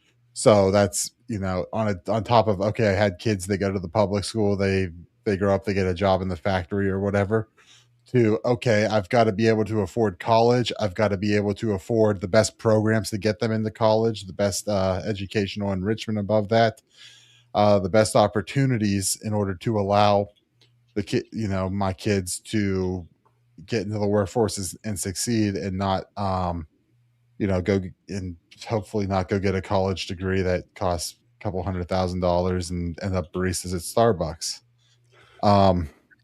I feel like that's what a lot of people are doing, though. What part of that? Getting the bad degrees and not actually like getting a good job. Yeah, that continues to be, well, that then plays into it, right? Because people don't want to start families when you're not financially stable. And so you had a generation that the past generation that said, okay, we're going to, focus more resources on less in order to make sure that these ones succeed, because, child death rates are low now, right? It's not like, we've conquered a lot of diseases. Medicine's done a lot of good stuff there. I mean, it's higher than it should be, though, for a first world country, though. I get that. I'm just saying there's a high likelihood of children surviving to adulthood. The case where they don't is still an anomaly, which is a good thing, and you want to keep it that way. So, and maybe we're going to start seeing a swing back as people start saying, hey, college is too expensive for what it's worth, and the trades are paying more.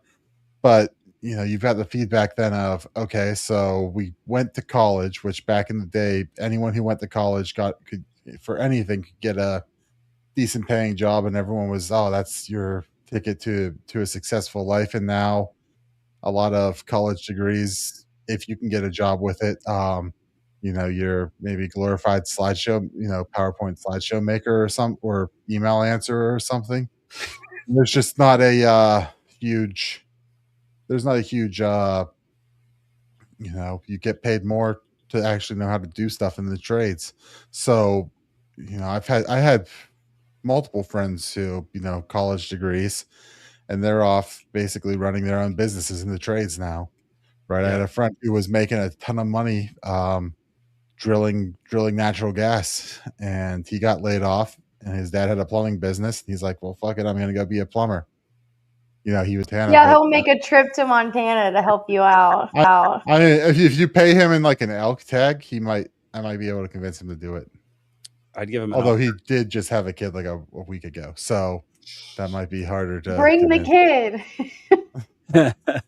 So, there's incentives stacked on top of incentives. So the incentives is to produce less and focus more resources. The incentives then the incentives are also, hey, things are getting more expensive at a crazy rate. Wages. It feels like you're falling behind. So Nick, I agree with the incentive side of things that you're talking about. I don't necessarily know, Zane. I'd be interested to hear your thoughts on this. How that applies, because attraction and reproduction are just a natural part of human existence. And like the drive to do that is a natural thing rather than having to be incentivized to do so. I think it's more likely us being de-incentivized to have children. Video games. Yes. That's number one. Video games, what? You don't like a guy who plays video games? No, I'm just telling you that's keeping guys from going out there and doing it as video games 100%. Or the fact that women are freaking exhausting. Oh, yeah, it's us. We're the problem. I'm sure they were exhausting back then, too. I know that they were exhausting back then, but y'all stood it because there was not enough porn and enough video games to keep y'all occupied. So, yeah, y'all had to deal with it. Now y'all don't have to deal with it. Well, you're married now, so you don't have to say you're married now, so you can't fucking say that shit. Video games and porn are the two motherfucking things that are keeping y'all away from women, and that's fine. Because the guys that would want to be doing that anyway, I don't want them. But I'm just letting you know that those are the two freaking things. Video games, porn, sports ball, like put that on there. Whoever that guy is, put that on the screen. Video games, porn, sports ball, fantasy football, all that shit. See, I think that's what it is. And you know what? I play video games too, so I know. That keeps me indoors. I generally think those are the things that guys take up when they've been rejected too many times or had very little success trying. But you know what? In the 1950s, they would just keep trying. They'd put their coat on the. Because there was nothing. They'd put the coat on the pond or on the thing, and they would let the woman walk on their coat. They don't do that anymore. Guys are not doing that. They're not sitting on the ground and letting the girl walk on them. They're not doing that anymore. They don't have to. They can just go home and just play Call of Duty. Interesting. I mean, I know that's what it is. I think there's a lot of things that go into it. There's a few people that I follow who talk about this kind of thing. Oh yeah, and I'm sure these men are such experts on it. No, one's a female. She's talking about it nonstop, and it's great. Okay. She defends men, but talks about it from a female perspective. She's wonderful. Yeah. And look, there's never one factor for any of these issues, but yeah, Zane, I want to know what your thoughts are as far as the boomer take. Going against. Who has the boomer take? Is it my take? My take's the boomer take. Just go take it up with Zach. Yeah, Zane, what is it more like? How do you get a mammal to go against their natural instincts, or like what is it that de-incentivizes us from wanting to actually be in a relationship that would produce offspring? Wow. So there's so many things to get into here.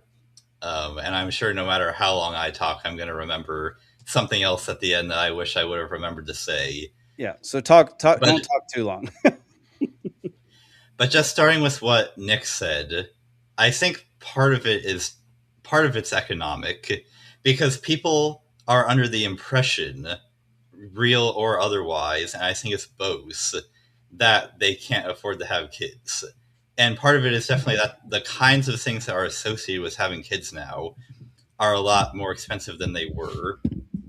Part of that's because of, inflation and going off the gold standard and all that. Part of it's just because the kinds of things that kids get from their parents now are a lot more than they would have 50 or 100 years ago.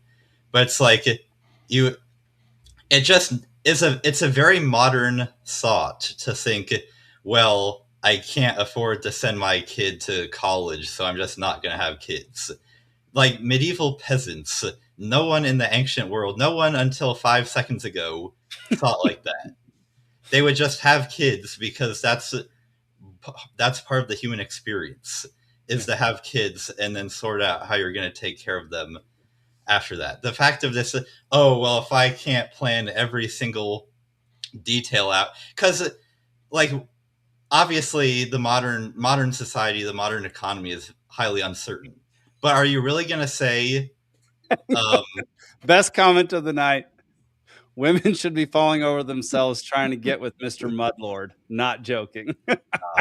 If only that were the case. Anyway, this is a topic of great personal importance to me. No, when you win the seat, you'll have all the ladies.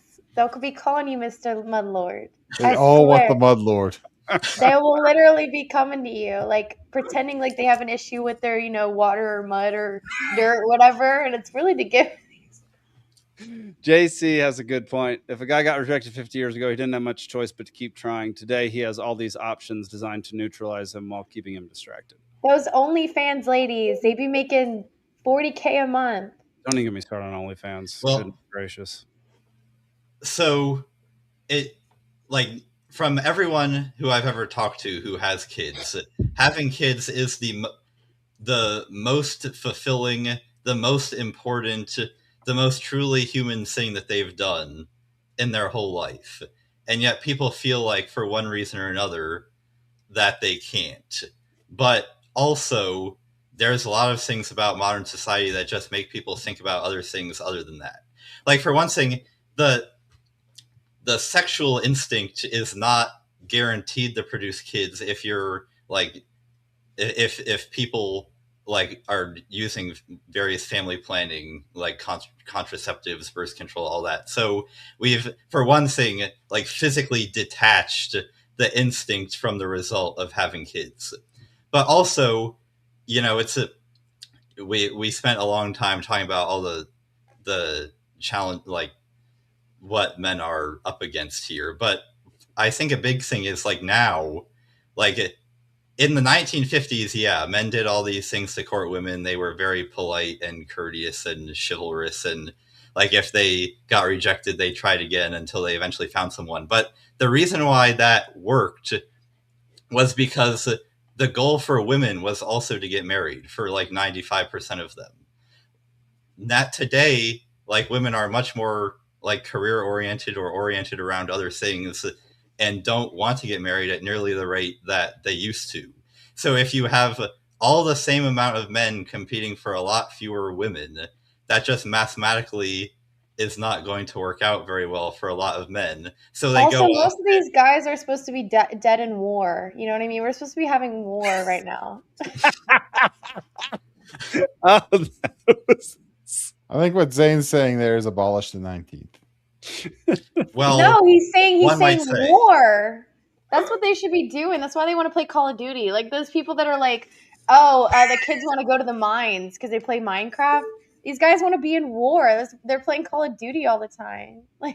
Kids want to go to the mines. What I'm saying is you haven't seen the memes where they're they crave the mines. So they're playing Minecraft. I haven't, but that's awesome. And they do not crave that. the mines. Trust me, mines are not fun to work in. So, it's like you speak from experience. Yeah, you're in there.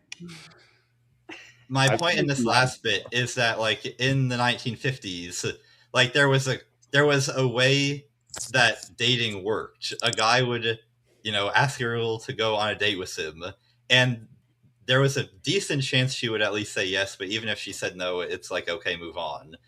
Now it's like there's almost no chance she's going to say yes because she's not interested. And if you do it the wrong way, then you're going to be made fun of and this and that. And so, and guys are much more aware of all their competition, and women are also aware of, like, all these, like, super buff, super rich guys that are, like, available for them possibly to have. And so it's a much more demoralizing process than it was at the time that all the, because this is why Zach was accusing you of having a boomer take, where it's the same mentality that's like, oh, just like get a summer internship at the car dealership, and then in 2 weeks you'll have enough money saved up to have a down payment on a house. And it's like, this is just obviously not the way that this is anymore. Like that, any boomer that says you can just ask out a couple women and go out a date and get married, that's not what I was saying. That's not what I was saying at all. Literally, I'm not expecting a guy to come to me and be like, I have a gold mine, I'm gonna give it to you, you can have it. JC in the comments says sexual promiscuity hurt women as much as men. Women's main social currency to get a good man used to be monogamy and sexual exclusivity, but there are so many thoughts now that men don't have to commit. That's true too. Yeah. Don't forget the firm handshake. Yeah, literally. These are weak handshakes, man. Oh, Cat, it's crazy. I'll shake a guy's hand and it's like I'm shaking just a pool noodle. I have been complimented on the firmness of my handshake. It's really bad. It's so strange. Like, I have been complimented on the firmness of my handshake. When did that go? I'm very dainty. I go like this. What? When they put their hand out, I'm like this. So you want the, like, kiss the hand type? No. I just like them like this. That's literally the motion for, like, you must kiss my hand to oh, yeah. Well, they don't do that. Who would do that? I mean, I think it seems like you are. Yeah. I guess I am. I didn't know I didn't know I was signaling to that. I just put my hand out. I guess you're bringing it back. Are you bringing it back? I should. You want the chivalry that you so desire? 100%. Put your coat on the puddle for me to walk on. Like, that's. There we go. Even though it doesn't make any sense. It makes no sense. Makes no sense. Because I'm still stepping in the puddle. It's just a little less. To conclude my monologue, I'll answer the question that you asked Kat a couple minutes ago, which is, are your friends having kids? And my answer to that is, all my work friends not having kids. A lot of my church friends who are my age or younger having kids. Like, I'm in a congregation of, I think it's about 250 people. We have baptisms almost every month, and in our church we baptize infants. Come at me, we can talk about that another time. But deal like, we're like, there's a rule in, like, church, I don't want to say church management, but there's kind of a saying that if your congregation isn't crying, it's dying, which means that, like, it's a really bad thing if the people in your congregation are not having any babies, and our congregation really is. And I think the reason for that is, like, being in church, especially a church that's really rooted in, like, the entire historical tradition of all of Christianity, and not just, what did this random guy say 2 seconds ago. It helps you detach yourself from the assumptions of modernity. And this is something that I've really been trying to work on myself. It's like, what things about the way that we use technology are so completely shifting how I live my life compared to how I should be living it, or how all other humans throughout the rest of all time have lived it, that I might not even be aware of, but is really messing things up. And I think this is the one thing that I would critique the guy in the clip for, is, like, kind of only blaming the tech companies and thinking that we can get out of it by, if only we had the wise regulators in the government that could put a stop to this and think through how we're going to use technology as a society. Because, like, don't get me wrong, I hate dating apps. Dating apps are literally designed to do the opposite of work. They're designed to show you for men. I'm letting you know, for me, it's very easy for me. I know it's hard for y'all. Obviously. Y'all have to pay. Women are so much easier on the dating. Like, it's so much better for women to be on the dating apps than. Yeah, exactly. I get probably all likes all the time from guys, but for y'all, I know it's hard to get to me, but it's easy for me to get to y'all because I don't have to do anything. Yes. Yeah. I don't know if you know this, Kat, but I'm a man. So that's what I said, y'all. For me, whenever I am on a dating app, it's literally designed to not work. So I'm not disputing that. Yeah, and I'm not disputing that, like, there's a lot of things about. I would actually dispute that you're actually benefiting in the grand scheme of things. That's what I just said. Y'all are paying for my benefit. That's literally what I just said. No. He's saying you're not benefiting. You're not benefiting either in the grand scheme of things. I'm benefiting. I get free dinner. Because I don't know what you're saying. In the grand scheme of it, okay. We can get into that later, perhaps. But my point is, like, if we think that we're going to get out of this by doing anything other than improving ourselves, we are sorely mistaken. I like that. I like that a lot. Like, there's a certain element of society that's okay that's accepted or okay with being taken advantage of by the tech companies, and people need to stop having that mindset. Instead of just thinking, oh, the government's going to come in and make the tech companies stop being mean to me. I agree. Donald Trump, save us. Please, President Trump, save us. I agree, man. Like, there is an element to choice and your, like, personal responsibility. Like, if you know, like, about a year into the dating apps, I realized this was going to get me nowhere. It wasn't for me. It was never going to work out the way that I wanted and the way that I needed it to. And so the dating apps were toast. Like, screw those things. They don't work right, and they don't bring you what you need. Although, according to JC, I think he said up here, let's see. Hang on one second. Let me find it. Yeah, there are lots of dadgum comments, and I can't remember where it is. So many comments.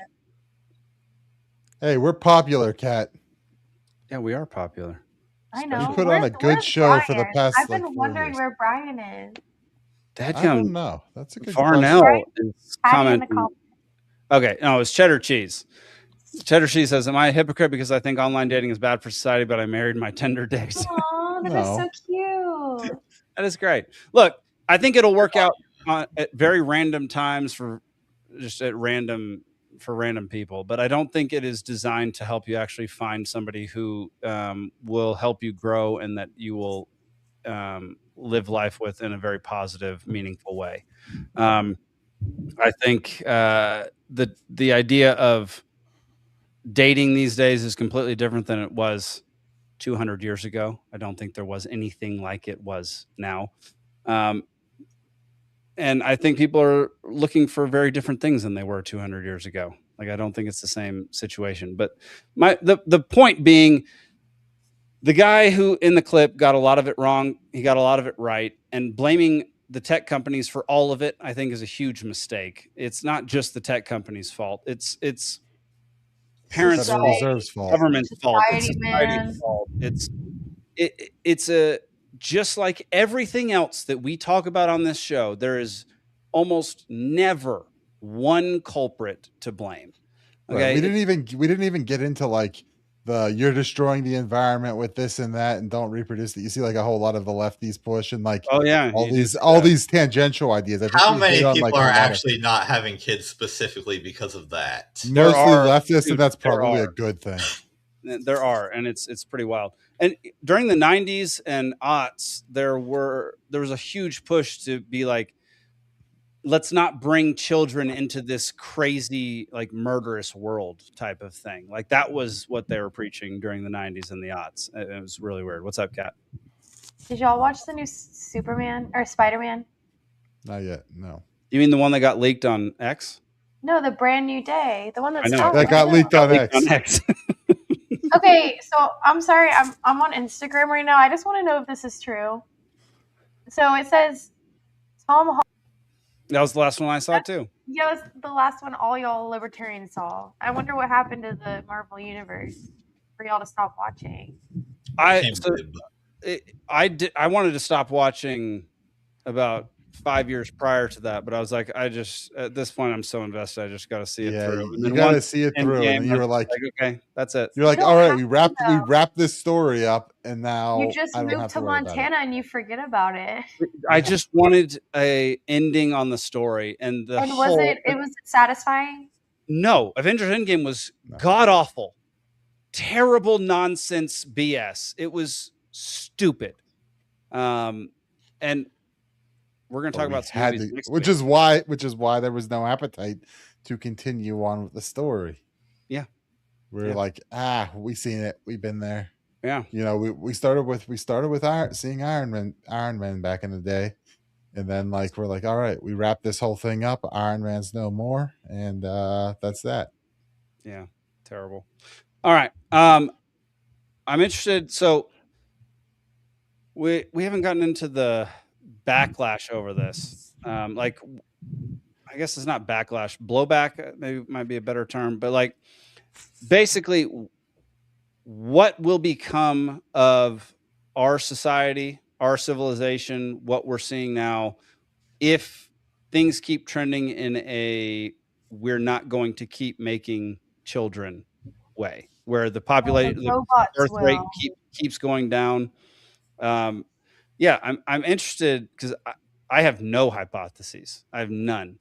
Do any of y'all have any thoughts on what might happen if our birth rate keeps going down? The Rick and Morty episode where Morty fucks the sex bot. That's what's gonna happen, and the sex bot has a baby. Good luck. Good luck having sex with a robot when you get taken over by Muslims. I was just about to say the initial. They're not having any birth rate problems. That's the initial reaction to it is import the third world. Right? And I mean, we're finally at least seeing countries kind of stopping to it. I mean, yeah, to some extent. I mean, we just saw like the gates in Ceuta, Spain just get bum rushed like insanity. Mm-hmm. But then I don't know. Apparently, I'm reading stories that the Haitians in Charleroi, which is, I don't know, maybe a half hour or so from me, are going back after some of the court rulings. They're like, yeah, we're not sticking around to see what's going on here. We're disappearing out of this small town and moving on to bigger cities where we can better blend in than rather being this giant Haitian population in a town that was like in a small town in Western Pennsylvania. So interesting. Just to go back a little bit, Cheddar Cheese says, Endgame was so funny. I almost died laughing when I heard Mr. Stark, I don't feel so good, and a theater full of engineering nerds all started crying at once. Thought that was great. Zane, do you have any comments on what Nick just said or the question I just posed? I mean, this sounds really obvious, but the first time I heard it like made me think about the problem in a new way, which is that the number of 18-year-olds there will be 17 years from now is already locked in. Like the number of 1-year-olds today, you can't make any new 1-year-olds. Right. So the solution, any solution to this problem is by necessity going to be extremely long term. Like this is this is going to take generations to fix, and we should just like accept that and do like arrange our own lives in a way that might because I want to not sound like a leftist, because what a leftist would say when they're talking about societal problems is you've got to devote yourself to the cause, and it doesn't matter if you die or or if the cause of international socialism is not achieved in your lifetime, this is the grand course of history, and you've just got to throw yourself into that. Right. And this is going to be the point of your life. What I would say is, by helping society get past this problem, you are also personally going to live the way that humans were designed to live. So you can both help yourself and help society by arranging your life in such a way that would allow you to have a wife and kids. Okay. I mean, on the individual level, this just takes kind of the forethought, like Zane is saying, right? Like none of these pressures really matter. They're playing out at the societal level, but they don't really matter to the individual level. Mm. I don't know. Yeah, I like it. Putting that out there. As with so many things, I guess. You got any final words on this topic? Mm-mm. Fair enough. Y'all, just so you know, actually, we'll and I suppose now would be a good time to shout out the fact that the reason why Zach and Steven aren't on the show anymore is because they, unlike any of the four of us, actually do have kids. Hey, well, Steven's also. I just feel like we should take a moment to reflect on the fact that what they're doing now is a lot more important than what we're doing right now. No, well, Steven's also getting his business off the ground. Libertarian cause. What are they doing, huh? Putting diapers on babies? Come on, be for real. All right. So I had a great conversation with Steven yesterday, just so everyone's aware. He is now, since his life is currently in a little bit of a interesting situation with his new job and multiple kids and well, a kid his own company. Let's not call it just a job. Not a job, his own company. He's crushing it in Georgia with his new surveying company. He's absolutely killing it. So he is invited on every single week, and when he can, he will be joining us.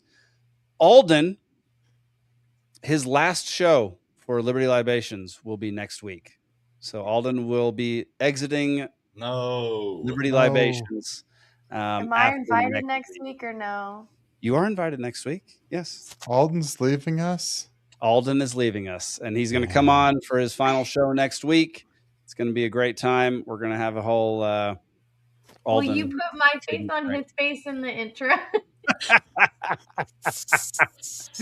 That would be pretty funny. But who's going to bring up 9/11 in every single episode? I would happily. I guess we have to train Cat to do it. Yeah, I will happily do it.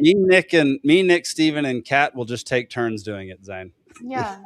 Tucker Carlson. Don't worry, Zane. You're still surrounded by conspiracy theorists. Yeah, don't worry about that, Zane. It's a good thing that I'm not leaving the show. Yeah. You would be up to creep us out of paddle. So yeah, be sure to tune in next week. Also, for anybody who doesn't know, we now do trivia directly after this show. It's called Libation Nation Trivia. You can find it on X, YouTube, or Rumble. And yeah, so you can tune in directly after this show ends. You can go over to that stream and play the after show. For the after show. And at that point, it is interesting because we've already had all of our drinks, and then we're going to be drinking more. So I killed the bottle, so I have to get a new bottle for next week. Perfect. I had this much left in it, Zane. That's a lot. Half a bottle?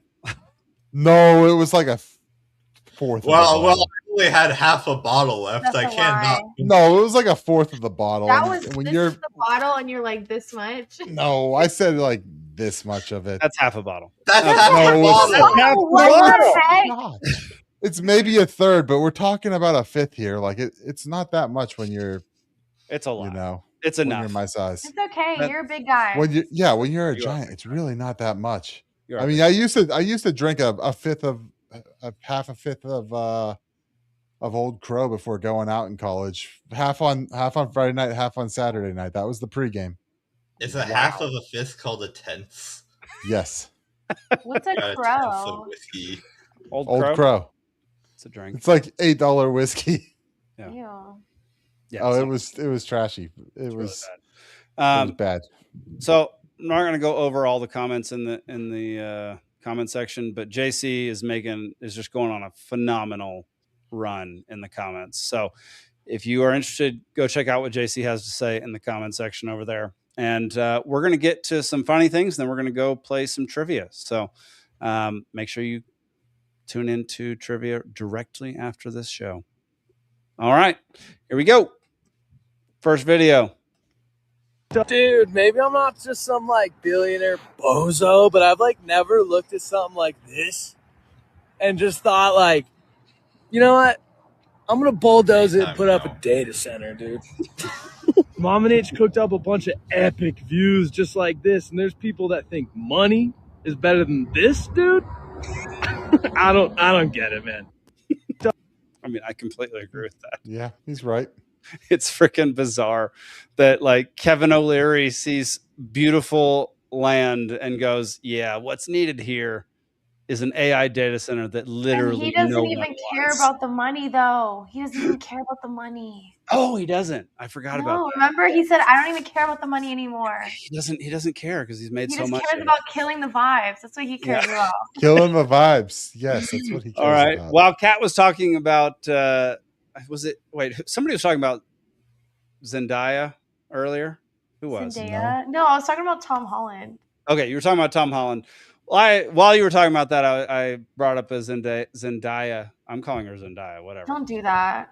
It's Zendaya. It's Zendaya? Does it really matter? It does. Okay. That's her identity, and you're gonna respect it. I really hate that she has one name. I'd have to respect her in order to respect What, her. do you hate that Beyonce has one name and Cher and Madonna? Knowles. I know Beyonce Knowles. That's an easy one. Okay, well it's Zendaya. It's Zendaya Coleman if you wanted to know her last name. Okay. It's a very normal last name. All right, here we go.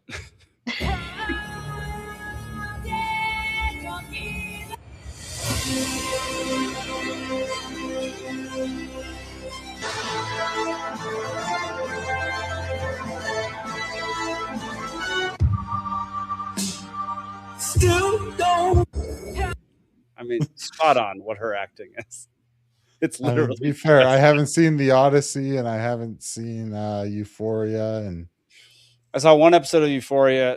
It ain't for me. I did see Dune, Odyssey, and Spider-Man, and that's all of her acting is just like scowling with thin eyes and nothing. She gets very emotional on Euphoria, so. Well, I've only seen the first episode. Because she's a drug addict. She's screaming and yelling. You stole my drugs. All right. How dare you? Saying you stole Cat's drugs.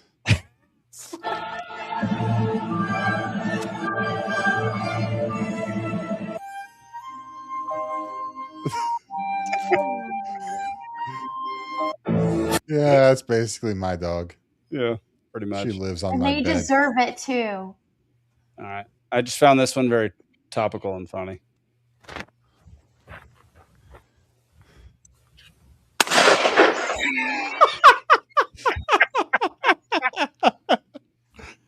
Just obliterated that thing.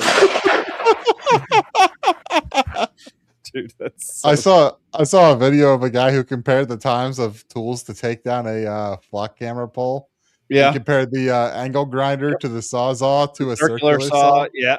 Circular saw is the way to go, which I never would have guessed that. I would have thought angle grinder all the way. Yeah, the ankle grinder is like the go-to tool, but no, it's the circular saw. Just zip, done. Yeah, it was like, 12 seconds for the circular saw? Unbelievable. Nearly a minute for the other two. Yeah, so good. All right, here's the final one. This was submitted by Steven, who is not on the show tonight. We've got a rainbow flag outside. Is that a problem? I'm just letting you know. Hunter Biden laptop commemorative coin. What's so? You need Jesus. All right, I'm here. I like your new shirt. What are you, queer eye for the straight guy? Alexis, Bill Clinton Fortnite skin. What year is this, 2010? Actually, it's 2022. Don't f***ing correct me. Alexis, is Doc Brandon a Pokemon? Son, get the f*** out of the way. That might be a bit too small for you. Yeah, that's because of Arby's roast beef. Stick them up. Who am I? And out of shape, John Wayne. You. Who won the 2020 election? Democrat Joe Biden defeated incumbent Republican Donald Trump in the 2020. It's made in China. I feel like I'm at a damn seance. Ronald Reagan, can you hear me? We need your help. You know your neighbor's got a rainbow. All right. You know, I don't even collect coins, but I would buy the Hunter Biden commemorative coin for sure. That's a decent point. I want a Hunter Biden laptop silver round. Yeah. Yes. Goodness gracious. Okay. All right, y'all. Let's see. I'm trying to figure out how to. Whatever. If you're watching this stream right now, you know how to get to the Libation Nation trivia. Kat, it's in your text that we. I won't be able to make it. I'm sorry. What? Kat. I You can't. have trivia. I'm gonna lose anyway. I don't want to lose. You know what? Y'all want me to be there. You want me to be the freaking loser. What do y'all have to do? To be fair, maybe Jake might lose. I will definitely. Yeah, Jake, you're gonna. That's why you're mad. It's because you're gonna be the loser tonight. You're gonna be the biggest loser. Whatever. All right, y'all. Make sure to go over there. Tune in to Libation Nation Trivia here in just about 10 minutes. It will start. So, Kat, you got any last words before we head out of here? I can't wait to be on the show for the next few weeks. Heck yeah. Y'all can't wait either. Wait, she's on for the next few weeks? Kat will be coming back. Yes. Maybe just 1 week. I don't know. Whatever Jake wants, I guess. I thought it was going to be a little bit more. There's going to be a week where you don't want to be a part of it because we're talking about Bitcoin the entire time. But okay, listen. But would you think it would be funny for me to be on to troll while y'all talk about Bitcoin, or no? You would have a lot of questions because it's going to get real technical. No, I'll just be talking about fart coin. That is probably true. Oh goodness! Y'all won't like that, so maybe it's for y'all's best if I don't come. Okay. Not for me though. Next week we're going to tackle a topic that Alden enjoys, which is 9/11 messages in movies, like hidden messages in movies, and we're going to be talking about Christopher Nolan films specifically. Oh, what about the one with the masks and the guys like in the middle? What's that one called? What are you surrounding him? They're wearing the red robes and the masks. That's not Christopher Nolan. You're talking about Eyes Wide Shut. You're talking about Eyes Wide Shut from 25 years ago? Yeah, but it's hidden messages. It's got very explicit. That's very explicit. Some hidden messages, but yeah, that movie was not that like hidden. It was very clear what they wanted out of that one. Which is why they killed Kubrick. Yeah, Kubrick. He died. Yeah. R.I.P. That's why he died after the initial screening, and they cut like 25 minutes out of it before releasing it. Yeah. And you know what? I bet you Alden can find that 25 minutes. I bet he has it memorized. Yeah. Get him to find it. I want to play it on the show. We get so many views for that. That'd be great. All right, y'all. That'll be it for this week. Make sure to tune in next week for Alden Hardee's last show on Liberty Libations. He'll still come on for some special episodes, especially when we do the COVID-centric episode or any other subsequent 9/11 or conspiracy theory episode. He'll still come back, but his last show as a regular will be next week, and you won't see him for a few months at the very least. So tune in next week for Liberty Libations number 188, Alden Hardee's final show. And we'll see you then. And we'll see you in just a few minutes on Libation Nation Trivia. Peace.